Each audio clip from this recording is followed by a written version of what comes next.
Hello, my name is Ahmad and Kamaruddin. So today our group are going to present on the topic of economic impacts of sanctions on Russia amid the Russian-Ukrainian war.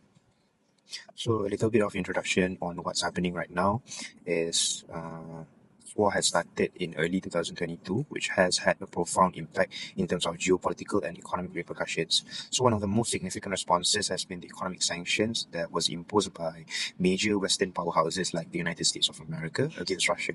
So these sanctions have reshaped global economic dynamics and also disrupt trade flows that alters international interdependence. So as nations realign and alliances and also strategies, the conflict continues to influence economics and politics worldwide. So it highlighted the interconnected of the nature of today's global landscape. So, the sanctions have followed few of United Nations Sustainable Development Goals. The first one would be the SDG 16, which focuses on peace, justice, and strong institutions. So, the sanctions create to promote international law and also global peace. Second one, which our group will be focuses on today's presentation, is SDG 8, which focuses on decent work and also economic growth. So, these sanctions, under the SDG 8, the sanctions aim to trigger inflation, energy shortages, and also disrupt trade to test the resilience of global market and also ensure stability and also sustainable growth. In terms of key statistics that we can provide because of the war, as the first one would be in terms of Russia's GDP, it has shrunk by 2.1% in 2022, which is lower compared to what is forecasted pre-war, which is around 3%. And the second one would be its oil exports to Europe. Russia, being one of the main Europe suppliers of natural gas and also oil, has decreased oil exports by more than 90%, and also industrial production and car manufacturing also has dropped by 50%. Last one would be in terms of wheat prices. Russia's because of the sanctions, the world prices has increased by 25%, affecting the developing world mainly. Moving on, I'll be talking about how does the quantity of Russia's fossil fuels imported by other countries are affected due to the Western sanctions. I have chosen stacked bar charts because I have two categorical variables, which is the countries and the years, and one numerical variable, which is the quantity of Russia's fossil fuels imported in million barrels per day. I've chosen 5 different countries, which is actually the top 5 importers of Russia's fossil fuels within these 3 years. In 2021, where the war hasn't started yet, we can see that EU is actually the biggest importers of Russia's fossil fuels, specifically Germany, with over 3.3 million barrels per day imports. On the other hand, India imports least of Russia's fossil fuels with only 0.1 million barrels per day. In the next year, where the war started around mid-February and there are already sanctions being imposed by other countries, we can see there is slightly changes in the number of quantities of Russia's fossil fuels being imported by these countries.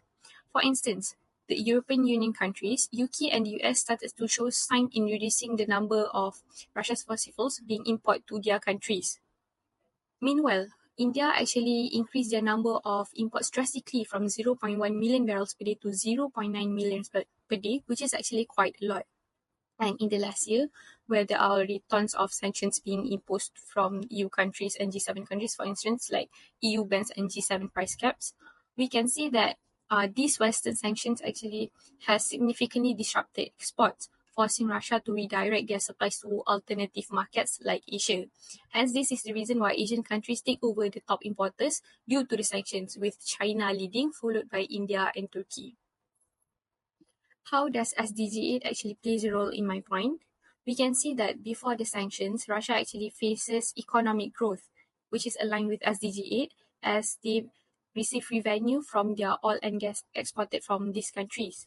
But after the sanctions, Russia faced economic slowdown because they have a declining revenue. This is because EU countries who were once top importers are no longer willing to import from Russia, hence the declining revenue. Due to the declining revenue, there is a high level of employment to the workers who work in this kind of work field. Next, I will be continuing on the effects on the market and shift in the trade partnerships during Russian-Ukrainian conflict. The first point will be the disruption of global supply chains. The disruption of metal exports, particularly aluminium, palladium, and nickel from Russia, has impacted industries like automotive manufacturing, electronics, and aerospace, leading to an increased cost and production delays. countries that heavily reliant on Russian fertilizers face agriculture yield reduction, worsening economic stability in regions that are already vulnerable to food insecurity. Sanctions on the Russian shipping and logistic companies created bottlenecks in the global transport networks, further exacerbating supply chain issues. The second point will be reorientation of trade partnerships, which European countries have hastened their transition to renewable energy sources in order to reduce dependence on imported fossil fuels, investing heavily in wind, solar, and nuclear energy. Russia's pivot to China, India, and Turkey has fostered stronger trade ties among global South nations, shifting the global trade balance away from traditional Western dominance. To bypass sanctions, Russia has negotiated energy and trade deals with partners in the local currencies, such as yuan and rupee, in order to reduce reliance on the US dollar in global trade. The last point will be the emergence of new trade hubs. Countries like the UAE and Kazakhstan have emerged as major intermediaries in trade between Russia and other regions, leveraging their neutral stance to facilitate rerouted commerce. The sanctions have spurred the growth of informal and parallel markets where goods are traded outside of traditional regulatory frameworks. Advanced technologies like blockchain are increasingly being used to obscure trade origins and destinations, enabling countries to continue transacting with Russia indirectly. The disruption in energy and commodity markets has driven inflation worldwide, with rising prices for food, fuel, and raw materials. Hence, these points becomes the effects on the market and shift in the trade partnerships during Russian-Ukrainian conflict. I will be discussing the inflation cost of war. Russia is a major supplier of energy. Both Russia and Ukraine are also major producers of agricultural products. Energy and food inflation has further led to an increase in other prices because energy and food are inputs to the production of many goods and services. Following the war, the world was hit by a rise in inflation.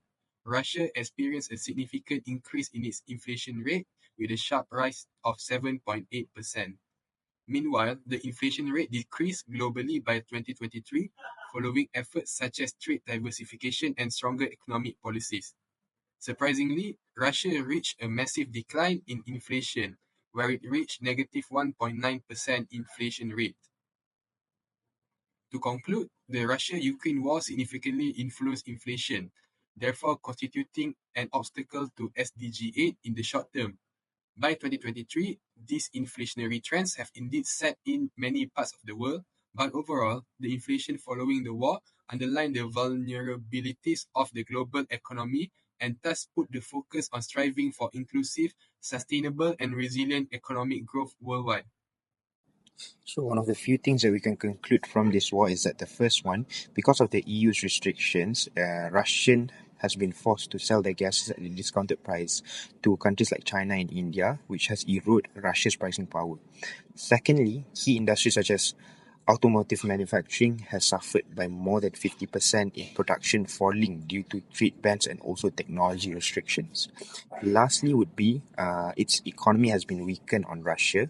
In 2022 alone, the Russian international reserves has dropped by 30%, and also its foreign direct investment flows have dropped by more than 70%. There's few challenges and also suggestions that have occurred, and the first one would be the challenges because of the war in 2022, because of most EU countries' focus dependency on Russia's gases. It has caused some nations' inflation to rise above rise above 10%, and because its wheat prices has also increased by 25%, disproportionately impacting developing nations. So our suggestions would be to enhance the effectiveness of sanctions. They should be carefully targeted to reduce unintended impacts. So digital tools like blockchain can help monitor compliance more effectively, while working with emerging economies can close enforcement gaps. However, sanctions alone are not enough. They must be paired with diplomacy to tackle the root causes of conflict, ensuring efforts align with sustainable development goals for lasting peace and stability. That's all from our group. Thank you.